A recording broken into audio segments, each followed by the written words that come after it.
Computer ওকে। তো এটা দেখো আমরা লাস্ট ক্লাসে কয়েকজন মাত্র এসেছিল বোধহয়। আমরা না কয়েকজন না, বেশি কয়েকজন আসে নাই।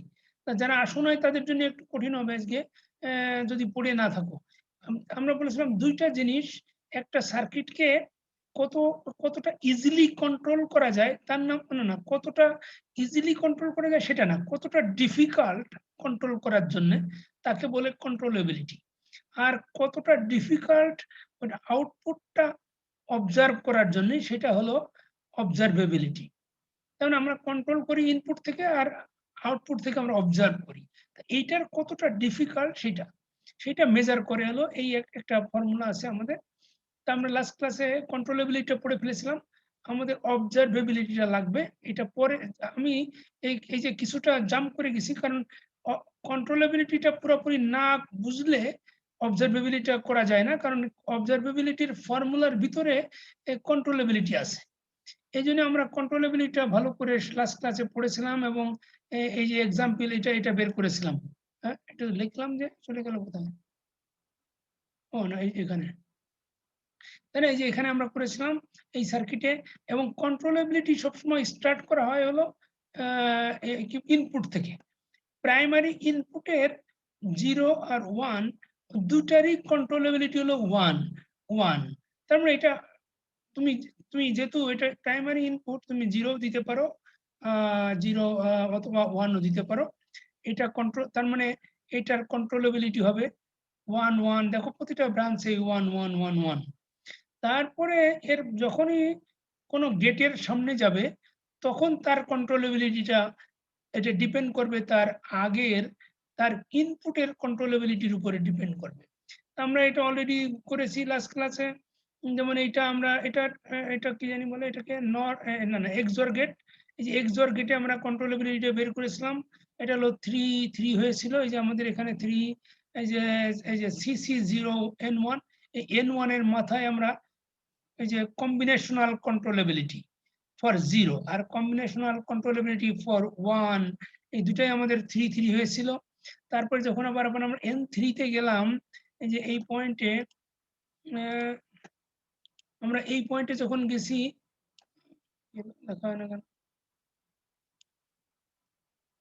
এই পয়েন্টে যখন গেলাম N3, তখন আমরা কন্ট্রোলেবিলিটি দেখলাম। এটা কন্ট্রোলেবিলিটি ডিপেন্ড করে হলো এর একটা প্রাইমারি ইনপুট হলো E আর একটা প্রাইমারি ইনপুট হলো N1। N1 যেহেতু 3 আর 3 আর আরেকটা হলো 1, এই দুটো দিয়ে এখন কাজ করতে হবে এবং আমরা ফর্মুলাটা অলরেডি জানি।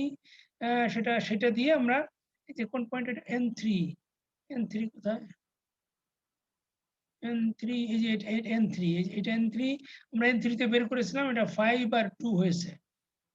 কন্ট্রোলেবিলিটি ফর 0 হলো 5 আর 1 হলো 2। এটা আমরা বের করেছিলাম লাস্ট ক্লাসে। এরকম করে আমরা সব জায়গায় করে আমরা একেবারে ফাইনালি চলে যেতে পারি।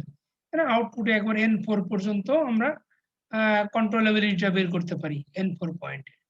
এই যে এখানে আমরা N4 এ বের করেছিলাম। এটা হচ্ছে 9 আর 12 এখানে।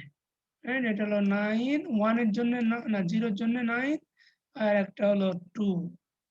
এটা হলো 0 এর কন্ট্রোলেবিলিটি আর একটা 1 এর কন্ট্রোলেবিলিটি, এটা বের করেছিলাম। ও আচ্ছা, না আমি সেখানে লেখা আছে, সরি। ওকে, এনিওয়ে, আমরা এটা বের করেছিলাম। এখন আমরা অবজারভেবিলিটিটা যদি দেখতে চাই, তাহলে সেই অবজারভেবিলিটিটা বের করতে গেলে আমাদের এই অবজারভেবিলিটির ফর্মুলাটা আমরা ইউজ করি নাই। আমরা এই ফর্মুলাগুলো ইউজ করেছি কন্ট্রোলেবিলিটির ফর্মুলা। এই যে এইগুলি দেখেছিলাম যে আমরা ইনভার্টারে কিভাবে কন্ট্রোলেবিলিটি বের করে, তারপরে আমরা AND gate, NAND gate, OR gate, NOR gate, XOR আর এক্সনর। এটা দরকার হয় না আমাদের, শুধু আমরা অ্যান্ড আর অর দেখলেই আমরা পারি। তার এই দুটার যে কোনো একটা, এই দুটা জানলে আমরা বাকিগুলি ফর্মুলাটা বের করতে পারি। তাহলে দেখো এখন তাহলে আমরা কিন্তু অবজারভেবিলিটিটা কিভাবে বের করে এটা আমরা জানি না। অবজারভেবিলিটি আমরা আজকে দেখবো। সেটা হলো যে তাহলে আমাদের 3টা জিনিস দেখলে হয়ে যায়, একটা ইনভার্টার, একটা অ্যান্ড গেট আর একটা অর গেট দেখলে হয়ে যাবে। তা এটা আরো বেশি দেওয়া আছে। দেখো ইনভার্টারের কি দেওয়া আছে, ইনভার্টারের অবজারভেবিলিটিটা যদি তুমি বের করতে চাও এই পয়েন্টে, তাহলে এখানে কিন্তু দেখো উল্টা দিকে যেতে হবে, কারণ অবজারভেবিলিটিটা বের করতে হবে হলো পিছন থেকে, আউটপুট থেকে ইনপুটের দিকে যেতে হবে, আর আগেরটা কি জানি কন্ট্রোলেবিলিটি হবে ইনপুট থেকে আউটপুটের দিকে যেতে হবে। তাহলে আর এখানে হলো তোমার কন্ট্রোলেবিলিটিটা যেমন ইনপুটটা দেওয়া থাকে, এই যে ইনপুটটা সবসময় 1 1 হয় একেবারে প্রাইমারি ইনপুটে, আর অবজারভেবিলিটিটা হয় একেবারে আউটপুটে যখন যাবে তখন অবজারভেবিলিটি হবে 0, একেবারে মাথায় হলো 0, ধরে নিতে হবে এটা দেখা যাবে না, এটা 0। তারপর থেকে আমাদের পিছন দিকে ব্যাক ট্র্যাক করে ইনপুট পর্যন্ত যেতে হবে। তা সেটা করার জন্য আমাদের এই যে এখানে মনে করো জেড মানে একটা যে কোনো একটা পয়েন্ট, আউটপুট পয়েন্টের অবজারভেবিলিটিতে যা দেওয়া থাকবে প্লাস 1 হবে এই এ পয়েন্টের অবজারভেবিলিটি, তাই না? যদি ইনভার্টার থাকে তাহলে এখানে যা থাকবে অবজারভেবিলিটি, এখানে যদি 2 থাকে তাহলে এ পয়েন্টের অবজারভেবিলিটি হবে 2 + 1, এখানে যদি 1 থাকে তাহলে 1 + 1, এখানে যদি 0 থাকে তাহলে অনলি 1। এটা হলো তোমার অবজারভেবিলিটিটা। এখন তুমি যদি এন্ড গেট হয় তখন কিভাবে বের করবা? সেটা বের করার জন্য আমাদের কি লাগবে? তাহলে দেখো আমাদের এই কি বলে অবজারভেবিলিটিটা এখানে যদিও আমাদের কি বলে জানি এটা কন্ট্রোলেবিলিটি কোনো ফর্ম কিছু নাই এর ভিতরে, যেহেতু এটা যদি ইনভার্টার, এই জন্য কম্বিনেশনাল কন্ট্রোলেবিলিটির কোনো টার্ম নাই এই ফর্মুলার ভিতরে, শুধু আউট অবজারভেবিলিটি +1। কিন্তু অন্য সব গেটের ক্ষেত্রে দেখো এই যে অবজারভেবিলিটি আমরা এই যে এইটা হলো এ পয়েন্টে, এই যে কম্বিনেশনাল অবজারভেবিলিটি অ্যাট পয়েন্ট এ, তার মানে এই যে এ পয়েন্ট, এই এ পয়েন্টে যদি আমরা অবজারভেবিলিটিটা বের করতে চাই তাহলে আমাদের লাগবে হলো কম্বিনেশনাল অবজারভেবিলিটি অফ জেড, তার মানে এই পয়েন্টের আমরা এই কম্বিনেশনাল অবজারভেবিলিটি এর ভ্যালু কত সেটা জানতে হবে, প্লাস এই দেখো এখানে একটা টার্ম আছে কম্বিনেশনাল কন্ট্রোলেবিলিটি অফ 1b, তার মানে কি বি টার্মিনালে আমরা বের করছি কিন্তু এখন এ টার্মিনালের জন্য, এই যে এ টার্মিনালের জন্য বের করছি, কিন্তু এটা বি টার্মিনালের 1 এর জন্য যে কন্ট্রোলেবিলিটি সেটা লাগবে +1। ঠিক আছে, তিনটা টার্ম, তা কম্বিনেশনাল এই যে সি ও জেড এটা তো এখান থেকে আমরা পেয়ে যাব আউটপুট থেকে, আর প্লাস একটা কন্ট্রোলেবিলিটি অফ 1 লাগবে, তার মানে এটা বি টার্মিনালের জন্য। আমরা যখন এরটা বের করব তখন বি এর 1 এরটা কত কন্ট্রোলেবিলিটি সেটা লাগবে +1। তারপরে হলো যদি আমরা বিটা বের করতে চাই, বি পয়েন্টে যে আমরা বের করতে চাই, এখন বি বের করতে লাগবে তখন লাগবে এরটা লাগবে, this one is common, this one and this one is common, কিন্তু এইটা দেখো বিটা যখন বের করছি তখন আমাদের এখানে লাগবে কিন্তু এর জিনিসটা, এর কন্ট্রোলেবিলিটিটা লাগবে, এবং সেটা কার কন্ট্রোলেবিলিটি? 1 এর কন্ট্রোলেবিলিটি, নট 0। কারণ 0 দিলে দেখো এটা কেন হয়েছে এটা একটু যদি চিন্তা করো, এই যে আমরা যখন অবজার্ভ করব এ পয়েন্টের, প্রথমটা যদি চিন্তা করো এই উপরেরটা, এ পয়েন্টের আমরা অবজারভেবিলিটিটা যদি দেখতে চাই তাহলে আমাদের আউটপুট দেখতে হবে, আর এই বি এর এই বি পয়েন্টের 1 এর ভ্যালুটা দেখতে হবে, তাই না? কারণ হলো যে এইখানে তো তুমি এ পয়েন্টে যদি 0 দিয়ে দাও তাহলে তো ওটা সরাসরি চলে যাবে আউটপুটে, তাই না? তাহলে বুঝতে পারছো, এটা এন্ড গেটে যদি তুমি বি তে যদি 0 দাও ওটা সরাসরি তো চলে যাবে, আউটপুটে 0 হয়ে যাবে। কিন্তু বি তে যদি তুমি 1 দিয়ে রাখো, বি তে যদি 1 দাও তখন কিন্তু এ দিয়ে তুমি চেক করতে পারবে আউটপুটটা কি হবে, তোমার কন্ট্রোল পাওয়ার তখন এর হাতে। বুঝতে পারছো? কারণ এ তে তখন তুমি 0 দিলে 0 আসবে, 1 দিলে 1 আসবে। তার মানে এই এইখানে এ পয়েন্টে যখন তুমি অবজার্ভ করবে তখন অবজার্ভ তো আসলে ডিপেন্ড করবে আউটপুটের উপরে, তুমি এ পয়েন্টে কি দিচ্ছ সেটা এই জন্য দেখো এই প্রথম টার্মটা আসছে কম্বিনেশনাল অবজারভেবিলিটি এ পয়েন্টে আমরা কি দেব সেটা ডিপেন্ড করবে আউটপুট, প্লাস হলো এই কম্বিনেশনাল কন্ট্রোলেবিলিটি বি যখন 1 থাকবে সেটা +1। আবার ঠিক এটার অপোজিট হবে, যখন আমরা বি করব তখন লাগবে এ পয়েন্টে আমরা 1 দেব, দিয়ে তারপর আমরা চেক করব যে বি তে 1 দেবো না 0 দেবো। বুঝতে পারছো এই জিনিসটা?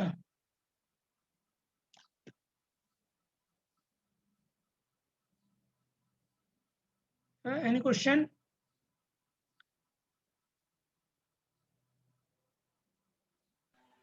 এটা ওই যে মানে এ আর বি এর কি বলে ডমিনেন্ট সিগন্যাল যেটা সেইটার উপরে বেস করে এটা তৈরি করা হয়েছে। ঠিক তাহলে দেখো এটা যদি এরকম হয় তাহলে ন্যান্ড গেটে কি হবে?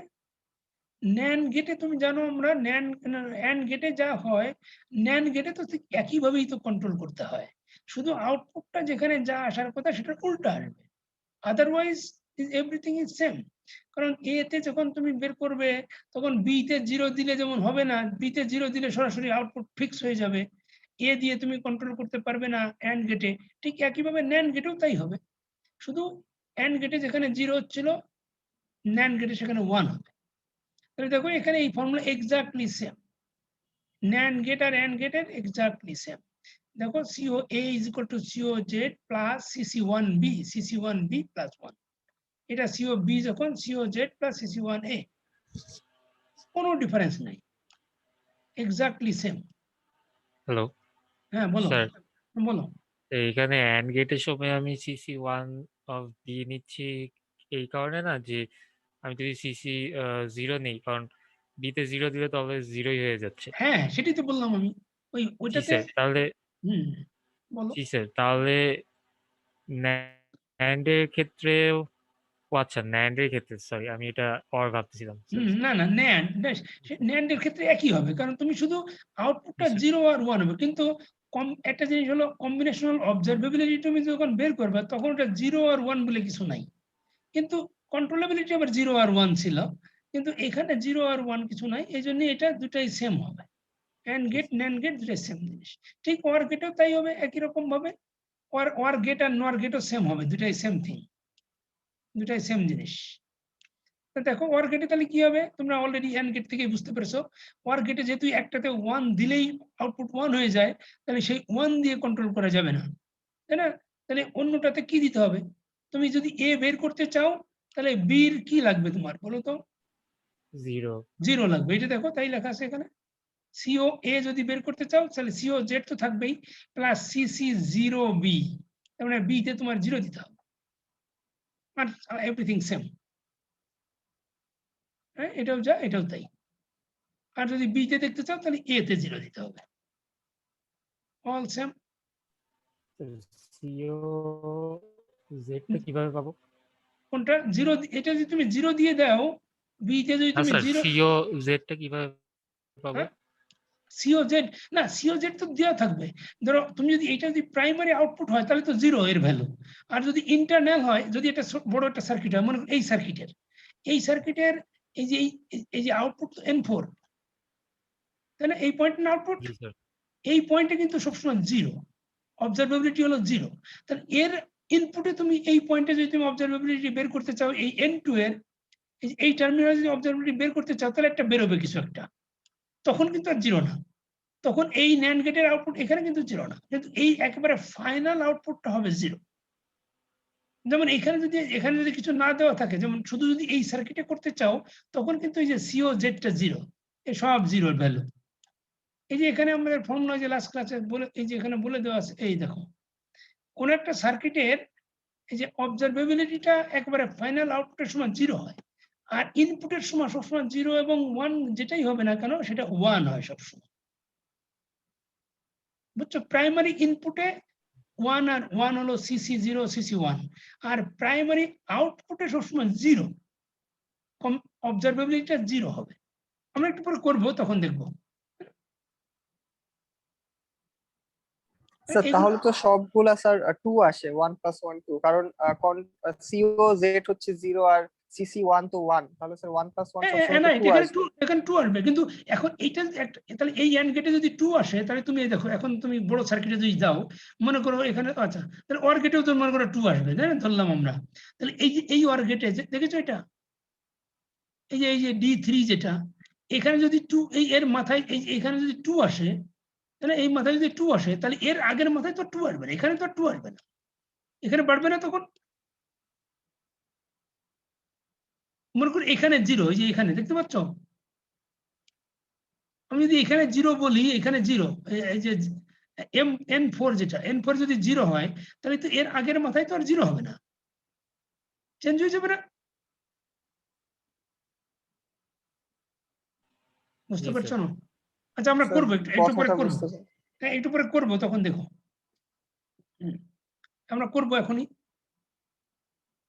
আচ্ছা তাহলে এটা দেখো, তাহলে অর গেট যখন এরকম হলো, তাই না, অর গেটে যা হলো, তাহলে ঠিক একইভাবে আমরা আরেকটা জিনিস দেখো, এখানে তুমি যদি হিসাব করে রাখো যে এটা আমরা 2 ইনপুটে করেছি, তাই না?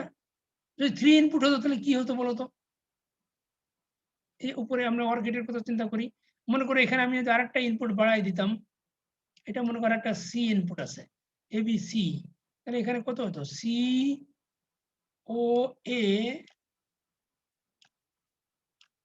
ইকুয়াল টু কত হতো বলতো? সি ও জেড তো থাকতোই, অফ সিটাও তো যোগ করতে হতো। প্লাস সি সি জিরো, এটা বি, তাই না? তারপরে তাহলে সি এর জন্য একটা টার্ম আসতো না, জি স্যার। তাহলে সেটা কত হবে? সিসি, 0 হ্যাঁ CC zero, right, CC zero C, C তারপরে +1 এটা আসতো। তাহলে 3 ইনপুট, যদি 4 ইনপুট 5 ইনপুট যা হোক না কেন আমরা করতে পারবো, রাইট? তাই এখন দেখো আমরা দেখলাম যে অর গেটে যা হয় নর গেটেও একই। তাহলে এখন শুধু এক্সজরটা দেখো একটু, এক্সজরে আবার ফর্মুলাটা একটু এরকম সামেশন না হয়ে, এটা আবার যেহেতু ওই যে আমরা লাস্ট ক্লাস দেখছিলাম যে সেট, যেমন আমরা এক্সজরের আউটপুটটা ডিপেন্ড করে হলো হয় A0 B1 অথবা BA1 B0, একই আউটপুট। এই জন্য এখানে মিনিমামটা নিতে হয়, সেই জন্য এখানে দেখো যে মিনিমামের ব্যাপারটা আসছে, যে যদি এরকম কম্বিনেশনাল সেট হয় তাহলে মিনিমাম আসে। তাহলে দেখো এখানে এইটুকু তো একই আছে, দুইটাই একই আছে, কিন্তু দেখো এ যখন বের করব, এটা যখন বের করতো তখন সিসি জিরো বি, এটা সিসি জিরো, একটা সিসি জিরো বি নিলে সিসি ওয়ান বি, তার মানে 0 আর 1 দুটাই বি এর টার্মিনালে কত হবে? বি এর টার্মিনালে 0টাও নিতে হবে আবার 1-এরটাও নিতে হবে, তাহলে আমরা 8টা বের করতে পারবো। কারণ হলো যে দেখো যখন বিতে 0 আসবে, তাহলে বিতে যদি 0 থাকে, বিতে যদি 0 থাকে তখন এ তে আমাদের কত দিয়ে কন্ট্রোল করতে হবে? তখন আমরা এ কন্ট্রোল করতে পারবো, আইদার 0 দিয়ে করতে পারবো অথবা 1 দিয়েও করতে পারবো, তাই না? আবার এটা যদি 1ও দেওয়া থাকে তখনও কিন্তু কন্ট্রোল করতে পারবো আমরা, তাই না? সেই জন্য এটা এটা যেহেতু সেট, সেট থাকলে আমরা যে গতকালের ফর্মুলা ছিল ওই যে উপরে আমাদের মেইন ফর্মুলায়, এই যে এখানে বলেছিল যে এই যে মিনিমাম কন্ট্রোলেবিলিটিস অফ দ্য ইনপুট, এই যে মিনিমাম দুইটা সেট থাকলে মাল্টিপল ইনপুট সেট থাকলে আমাদের মিনিমামটা নিতে হবে। সেজন্য এখানে ওইটা আসছে মিনিমাম, এটা বি এর দুইটা বি এর এই যে কমা দিয়েছে, বি এর জন্য 0 আর বি এর জন্য 1, এই দুটার ভিতরে যেটা সব থেকে ছোট সেটা নিতে হবে +1। আর যখন আমি বি দেখবো তখন এটা নিতে হবে, যে এ। আর এটা নর গেটও এক্স্যাক্টলি সেম হবে, কারণ আমরা জানি যে নর গেট আর অর গেট শুধু চেঞ্জ হয়ে যাবে, এটা সেম একই জিনিস। এটা হলো ফর্মুলা। এখন আমরা যদি আচ্ছা আমরা যদি এখন কন্ট্রোলেবিলিটি আমরা এইখানে যদি বের করি, আচ্ছা ওই প্রবলেমটাই আমি এটাকেই এটা কবে আগের সেমিস্টারে বোধহয় এদের অ্যাসাইনমেন্ট দিয়েছিলাম। দেখো এই এই এই একই এই কোশ্চেনটাই, উপরের ডায়াগ্রামটাই, এখানে আমি কন্ট্রোলেবিলিটি বের করতে বলেছিলাম, কিন্তু এখানে যদি তুমি না গুড এটা আমি এই যে অবজারভেবিলিটি বের করতে বলেছি। দেখো তো তাহলে অবজারভেবিলিটি কিভাবে বের করবো? তাহলে এখানে ব্যাক ট্র্যাক করতে হবে, তাই না? এইখানে কত হবে বলো? এটার পয়েন্ট আমরা n4 যদি হয় তাহলে সি আমরা n4 লিখে দেবো এখানে, সি n4 হবে কত বলো? 0 0 হবে, এটা প্রাইমারি আউটপুট, এটা হবে 0, এটা হলো 0, এটা আমরা জানি। এখন আচ্ছা এই দেখো, যে তোমরা এই যে অবজারভেবিলিটি বের করার সময় আমাদের কন্ট্রোলেবিলিটি বের করতে হয়, এই জন্য এই ডাটাগুলি কিন্তু লাগবে, এই যে 3 3 5 2 2 3, এটারও তো কন্ট্রোলেবিলিটি, এই জন্য এই ডাটাগুলি দেওয়া আছে। কিন্তু দেখো লাস্ট ক্লাসে আমরা এটা বের করেছিলাম, এই পয়েন্টে n1 পয়েন্টে, এই পয়েন্টের হচ্ছে কন্ট্রোলেবল সিসি হলো 3 3, এখানে 5 2, এটা n2 তে হলো 2 3, আর এটা তো 1 1, এটা যেহেতু ডি তে তো প্রাইমারি ইনপুট, তাহলে এখানে আমরা অলরেডি তাহলে এটা অবজারভেবিলিটি জেনে ফেললাম। সিও দিতে হবে এখানে, না সিও n4 হলো 0।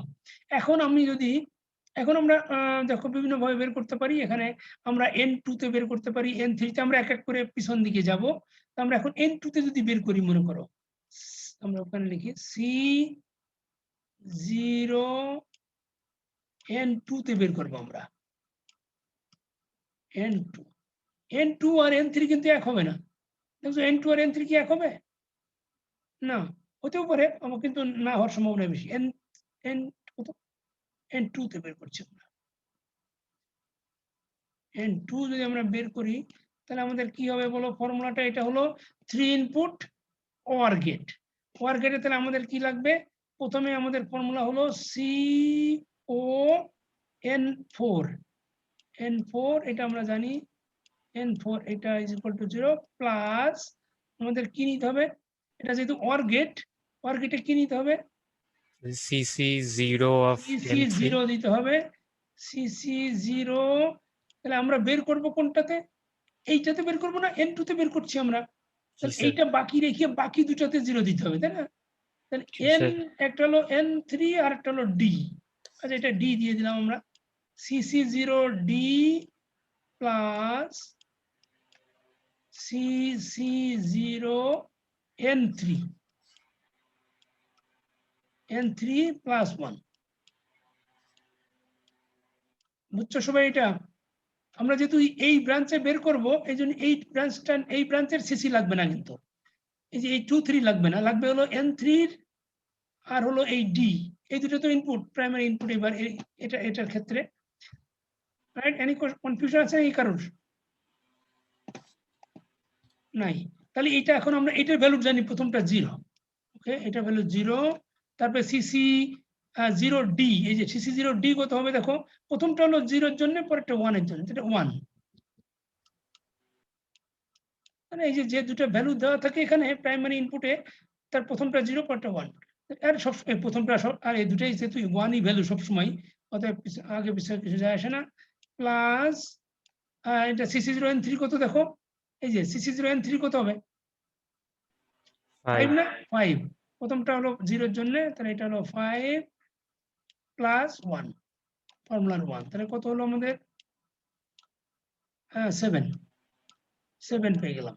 তাহলে এখন CON4 এ কত হবে দেখো তো? CON3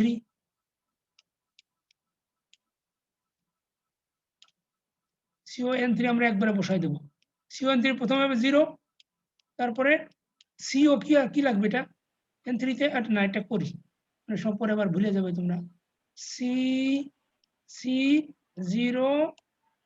CC0n2 লাগবে এখানে, তাই না? CC0n2 লাগবে প্লাস CC0d লাগবে। এখন কত দেখো? এটা হলো 0 প্লাস সিসি এই n2 কত হয় দেখো? n2 CC0 হলো 2 প্লাস CC0d হলো 1। আমরা একটা ফর্মুলা +1 হবে। প্লাস 1, রাইট, এটা প্লাস 1 ফেলে আসছি। প্লাস একটা 1 প্লাস আরেকটা 1। তাহলে দেখো এখানে কত হলো? এটা 2, আসলে এটা 2 4।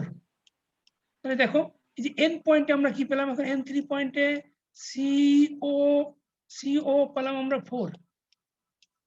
না, CO কি লিখলাম এটা? আমাদের দরকার নাই না, CON3 লেখা দরকার ছিল। n3 হলো, এখানে হলো 4। আমরা এখানে CO ইজ ইকুয়াল টু কত? CO দেখলাম, এখানে ব্র্যাকেট দিয়ে দিই। এটা পেয়েছি আমরা কত? 7। বুঝতে পেরেছো এটা? দেখো এখন এটা পেয়ে গেলাম আমরা। এখন পেয়ে যাওয়ার পরে এখন n3 থেকে n3 এখন কিন্তু আর এটা 0 নয়, CO। এখন যদি আমরা এই যে মনে করি n1 এ বের করতে চাই, n1 এর CO যখন বের করবো, এবার কিন্তু অন্যরকম হয়ে যাবে। দেখো CON1, এটা এখন বের করি। CON1টা কি হবে? এটা হলো CON4 লাগবে, n3। দেখেছো, n1 বের করতে লাগলে আমাদের এইটার আউটপুট লাগবে n3, তার মানে এটা n3 যদি হয় প্লাস প্লাস কত বলো, এটা অর গেট ওই একই জিনিস হবে, তাহলে সিসি জিরো তাই না, সিসি জিরো কোনটা, সিসি জিরো শুধু ই লাগবে তাই না, সিসি জিরো ই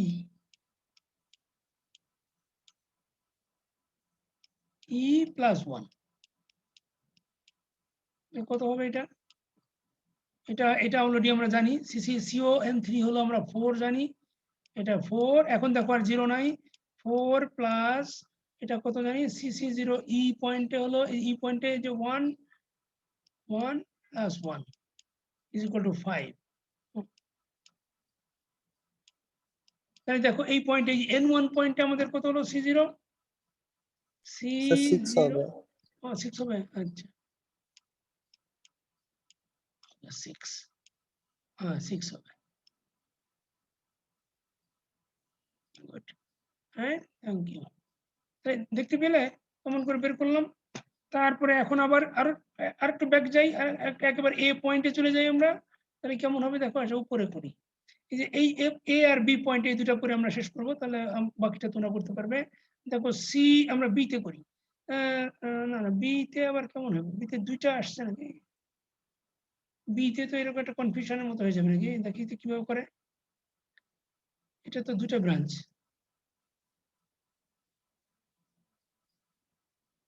ওকে আমরা আগে ঠিক আছে আমরা বিটাই করি, বিটা করতে গেলে কি প্রবলেম দেখা যায় আমরা বের করি তাহলে, তাই না, C zero B, C zero B বের করতে গেলে আমাদের লাগবে হলো সি জিরো এন ওয়ান,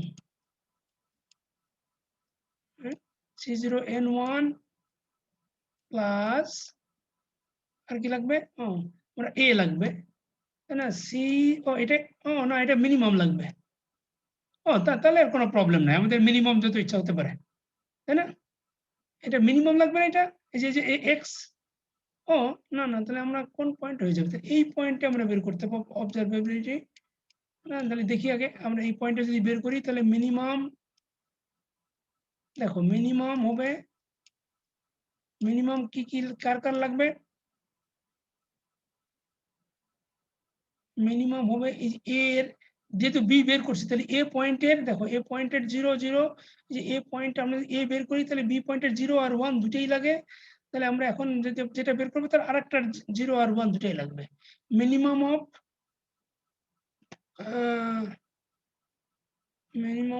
তাহলে আমরা কি লিখবো, এটা মিনিমাম অফ C0 A তাই না, কমা দিয়ে C1 A, ব্র্যাকেটটা দেই নাই, প্লাস প্লাস একটা 1 আছে, দেখো আমরা শর্ট করে ফেলেছি একটু, তাহলে এটা কত হলো, C0N1 হলো 6, তাহলে 6 প্লাস তোমাদের এটা কত ছিল, এটা দেখো তো, এটা হলো মিনিমাম, এটা তো 1 1, এটা 1 এটা 1, তাহলে 1 হবে প্লাস আর একটা 1 হবে, তাহলে হলো 8, এই পয়েন্টে আমরা পেলাম 8, এখন এই দিক থেকে যদি আসি তাহলে কি হয় দেখো তো, আমরা যদি এই দিক থেকে আসি, এই যে N2 থেকে আসি তাই না, N2 থেকে আসলে আমাদের কত হবে, এখান থেকে আরেকটা বের করি, C0B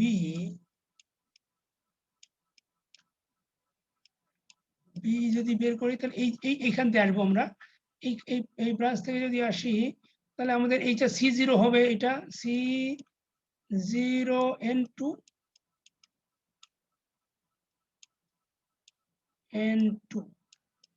এটা প্লাস হবে এই সি এর 1 1 তাই না, মিনিমাম, না এটা এন্ড গেট হলে তো আমাদের কি লাগবে, এটা 1 লাগবে তাই না, এন্ড গেটে কি করি আমরা আরেকটাতে 1 দিয়ে যাই, সিসি 1 লাগবে, সিসি 1 সি টার্মিনালের প্লাস 1, তাহলে দেখো তো কত হয়, 7 8 9 হয়ে যায় তাই না,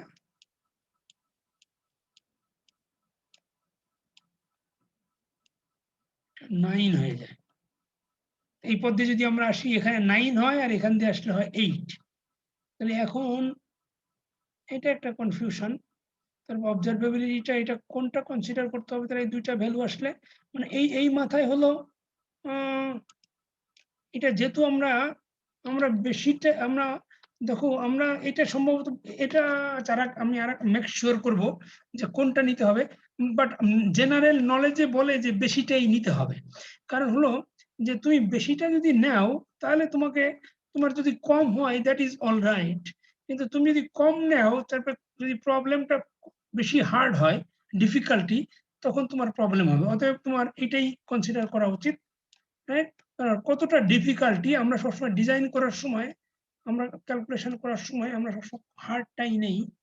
তাহলে আমরা দুটা যদি, তাই না, এটা পেলাম যে দুটা যদি সেম পয়েন্ট হয় আর যদি দুটো ব্রাঞ্চ থেকে আসে তাহলে আমরা এটা নেব, রাইট? আমি আরেকবার একটু খুঁজবো দেখি কোথাও আছে কিনা, রাইট? এরকম যেহেতু প্রাইমারি ইনপুটে এরকম দুটো ব্রাঞ্চ এর আগে করা হয় নাই, সো উই আর হিয়ার। আর এটারও প্রবলেমটারও অ্যান্সার দেওয়া নাই, এটা র্যান্ডম একটা সার্কিট নেওয়া।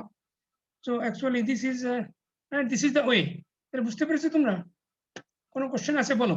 এটা ক্যালকুলেশন করাটা এই টেকনিকগুলি নট সো হার্ড, তাহলে দুটা জিনিস ক্যালকুলেশন করতে হবে। পরীক্ষার সময় এরকম একটা প্রবলেম আসে, তাই না? সিসি জিরো না সিসি বের করা আর হলো সিও বের করা।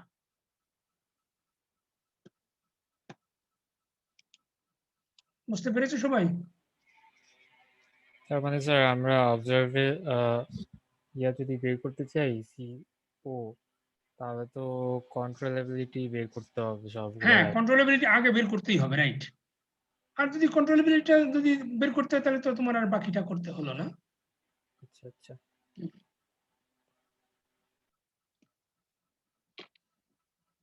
তো এটাও এই ধরনের প্রশ্ন আসতে পারে। তুমি মনে করো যে মাল্টিপল পয়েন্টে এক একজনের এক একটা করতে দেওয়া হয় এরকম নর্মালি, রাইট? এই দেখো এই তোমাদের যে সেদিন যে করে দেখি এইটা, ও না, এরা শুধু সিসি বের করে রেখেছে। অবজারভেবিলিটি যদি বের করে রাখতো তাহলে আমরা মেলাতে পারতাম আমাদের সাথে, তাই না? দেখো সিসি বের করা আছে, কিন্তু মানে এই যে কন্ট্রোলেবিলিটির ভ্যালুটা বের করা আছে বিভিন্ন পয়েন্টে, তুমি এটা দিয়ে প্র্যাকটিস করতে পারো, তাই না? যে এই বড় সার্কিটটা দিয়ে একটা দিয়ে প্র্যাকটিস করলেই তোমার সবগুলি হয়ে যাবে। এটা অবশ্য বলা নাই, but this one is good for practice. বলো, আর কোনো কোশ্চেন আছে?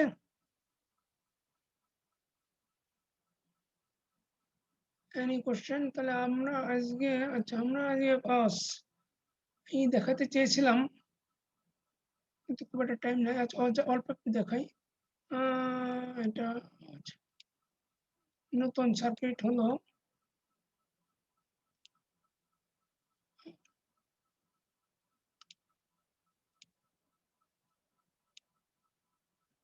আমরা এই দেখাবো এবার হইলো কোনটা জানি 11।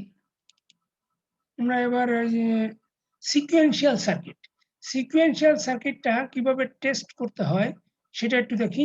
আমরা কম্বিনেশনাল সার্কিট এ পর্যন্ত যা পড়লাম সব কম্বিনেশনাল সার্কিট, কিন্তু এখন হলো সিকুয়েন্সিয়াল সার্কিটটা টেস্ট করার সিস্টেম একটু ডিফারেন্স। সেটার এইটা দেখো, আমরা সবগুলি হয়তো পড়তে পারবো না, বাট এই যে একটা আমি বলেছিলাম অলরেডি, যে 9 ভ্যালু লজিক, যেটা আমরা 5 ভ্যালু লজিক দিয়ে যে ডি অ্যালগোরিদমের ভিতর আমরা করেছিলাম, ওখানে ছিল 5 ভ্যালু, যে রাতের 5 ভ্যালু অ্যালজেব্রা। আর এইখানে সিকোয়েন্সিয়াল সার্কিটে আমি বলেছিলাম তখন যে 9 ভ্যালু লাগবে। ওই যে একটা এফ আর একটা জি নামে একটা দুটো টার্ম আসবে, দুটার অপোজিট আসে, তাহলে দুটা মোট 4টা হয়, তাই 9 ভ্যালু এটা লাগবে। আর হলো আরেকটা জিনিস লাগবে হলো যে টাইম ফ্রেম এক্সপানশন। এটা হলো যে তুমি একই টাইমে মানে একটা সাইকেলে, বা এই যে আরেকটা এখানে নাম দেওয়া আছে,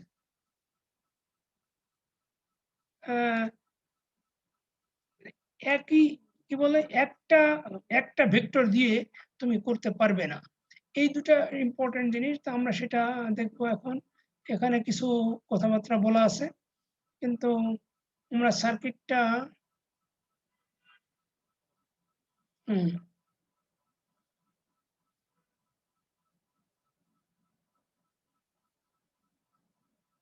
আমরা এইটা দিয়ে স্টার্ট করি, এটা বেটার বোঝা যাবে। এটাও কিন্তু ডি দিয়েই ইন্ডিকেট করা হয়, ডি। কিন্তু দেখো এইটাতে প্রবলেম হয় কি, সিকোয়েন্সিয়াল সার্কিট মানে কি? সিকোয়েন্সিয়াল সার্কিটের ভিতরে তো মেমোরি থাকে না?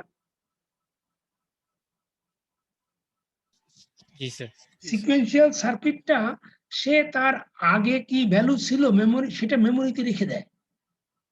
তাহলে এইটা একটা প্রবলেম। এখন যদি তুমি ইনপুটে তুমি একটা ইনপুট একটা ভেক্টর অ্যাপ্লাই করলে, কিন্তু এটা আউটপুট পেলে, কিন্তু এই আউটপুটটা তো অরিজিনাল তুমি যে ইনপুট দিলে তার জন্য তো এই ইনপুট নাও হতে পারে। কম্বিনেশনাল সার্কিটে ঠিক আছে, কিন্তু সিকোয়েন্সিয়াল সার্কিটে আমরা দেখেছি যে অনেক সময় হয়তো তুমি যেটা দিলে তার ইফেক্টই আউটপুটে আসবে, কিন্তু বেশিরভাগ সময় হলো যে সিকোয়েন্সিয়াল সার্কিটের ভিতরে যেহেতু একটা মেমোরি থাকে, ডেটা থাকে, যার ফলে ইনপুটে যখন আমরা সিগন্যাল দেব তখন ওই মেমোরিতে যেটা ছিল সেটাই আউটপুটে চলে আসে, আর তুমি যে নতুন ডেটাটা দিলে ইনপুটে ওইটা তখন মেমোরিতে চলে যায়। তো তাহলে কি হবে, তাহলে তোমাকে আবার সিগন্যাল দিতে হবে, নতুন করে আরেকটা সিগন্যাল যদি তুমি দাও, তখন তোমার ওই আগের সিগন্যাল যে প্রথমে যে সিগন্যাল দিচ্ছ সেটা যখন মেমোরিতে গেল, সেইটা এবার বেরোয় আসবে। তার মানে কি তোমাকে দুইবার অ্যাপ্লাই করতে হচ্ছে না? বুঝতে পারছো জিনিসটা? আমি এখানে একটা মেমোরি, মনে করো তুমি ডি ফ্লিপ ফ্লপ, সবচেয়ে ভালো জিনিস তোমরা ভালো জানো, হ্যাঁ ডি ফ্লিপ ফ্লপ। আমি আর কিছু দেখাচ্ছি না, শুধু ডি আর কিউ দেখাচ্ছি। মনে করো এটা হলো ডি আর এটা হলো কিউ। এখন এই মেমোরিতে মনে করো এখানে এই মেমোরির ভিতরে মনে করো এটা 0 আছে। এখন তুমি যদি এখানে 1 দাও, তুমি কি আউটপুটে 1 দেখতে পাবে?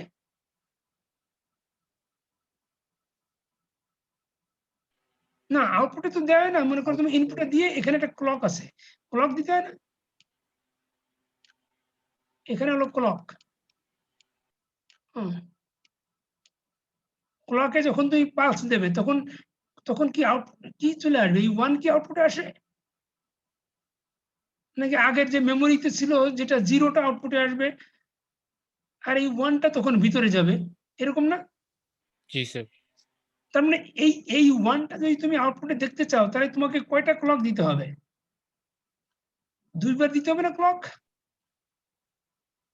প্রথমে একবার দিলে তুমি এই 1টা তখন এই এটা এই মেমোরির ভিতরে যাবে, আর তারপরের বার দিলে তখন তোমাকে তুমি এটা মনে করো আউটপুট, এই আউটপুটে আসবে তখন এই 1টা তাহলে সেকেন্ড সাইকেলে আসবে। তাই ক্লক 1 ক্লক 2 লাগবে, তোমার দুইটা ক্লক লাগবে, দুইবার ক্লক দিতে হয়। এই দুইবার ক্লক দেওয়াটাকে বলেছে যে টাইম এক্সপেনশন। এই যে দেখো, এইটা একটা সার্কিট, বুঝছো? এটা একটা স্ট্যান্ডার্ড সার্কিট। এটা একটু বড় হয়ে গেছে আসলে বোঝানোর জন্য, ছোট সার্কিট হলে ভালো হতো। আচ্ছা, এই সার্কিটটা ওই সার্কিটটাকে দেখো, এই সার্কিটটাকে দুইবার ড্র করেছে। এই যে ফ্রেম 1 ফ্রেম 0 বলেছে, ফ্রেম 0, তার মানে এইটা হলো সাইকেল 0 আর এইটা হলো সাইকেল 1। তার মানে কি দুইবার ক্লক দিতে হবে তোমার। এখন যখন তুমি এটা দুই ভাগ করে ফেললে, তখন তোমাকে ইন্ডিভিজুয়াল একটা কম্বিনেশনাল সার্কিটের মতো কাজ করবে।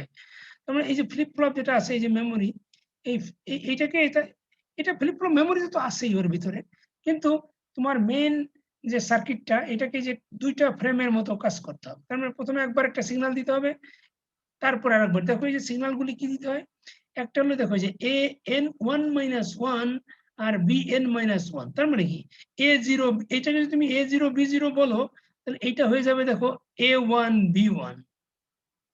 তাহলে n এর ভ্যালু যদি তুমি 1 ধরো, তাহলে a1 b1 যদি হয়, তাহলে এটা a0 b0 a1 b1। তার মানে কি তোমাকে দুইবার সিগন্যাল দিতে হবে, প্রথমে এইটা দিতে হবে, তারপর আবার আরেকটা সিগন্যাল দিতে হবে। তুমি প্রথমে মনে করো 0 0 1 দিলে, তারপরে তুমি 1 1 দিলে, এরকম একটা কিছু কি দিতে হবে? না না না, ওরা একই সিগন্যাল দিয়েছে, তাও দিও।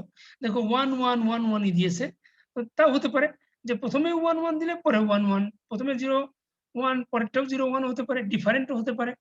এটা ডিপেন্ড করবে যে সার্কিটের এই ভিতরের সার্কিটটা কিভাবে কাজ করে।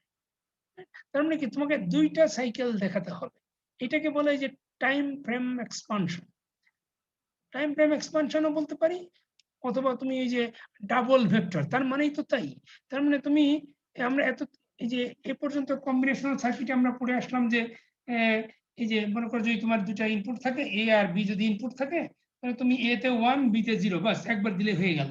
কিন্তু এই ক্ষেত্রে তোমাকে একবার দিলে হবে না, তোমাকে দুইবার দিতে হবে। অথবা যদি একই সিগন্যাল, যেমন ইন দিস কেস, এই ক্ষেত্রে কিন্তু তোমাকে দুটাতেই 1 1 পরেও 1 1, তার মানে কি তোমাকে 1 1 দিয়ে ওখানে দুইবার ধরে রাখতে হবে, মানে কিছু সময় ধরে রাখতে হবে। আর তখন তোমাকে এই যে দেখো ডেটাটা তখন শিফট হবে। এই যে ক্লক, এটা ক্লকের মতো কাজ করে, এই যে এদিক দিয়ে বেরিয়ে এসে আবার ইনপুটে যায়, তারপর এইটার ডেটা আবার এটার আউটপুটটা ওটার ইনপুটে যায়, এইভাবে।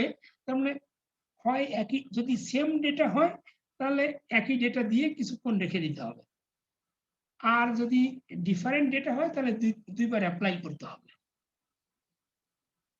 বুঝতে পেরেছো এটা সিকোয়েন্সিয়াল সার্কিটের প্রবলেমটা, বিকজ অফ দ্য মেমোরি। তা আমরা এটা দেখবো, এই সার্কিটই দেখবো নেক্সট ক্লাসে। এখন আর আমরা এখন সময় নেই, আমার আবার ক্লাস আছে। তাহলে দেখো এই সার্কিটে এটা দুইটা ফ্লিপ ফ্লপ আছে, একটা থাকলেও প্রবলেম, আবার দুইটা থাকলে তো আরো প্রবলেম। তাহলে যে এখানে তুমি যে ডি, এখানে তো ফল্টে দেখো স্টাক এট 1 মানে হলো ফল্টি, তার মানে ডি বার এদিকেও গেল এদিকেও গেল।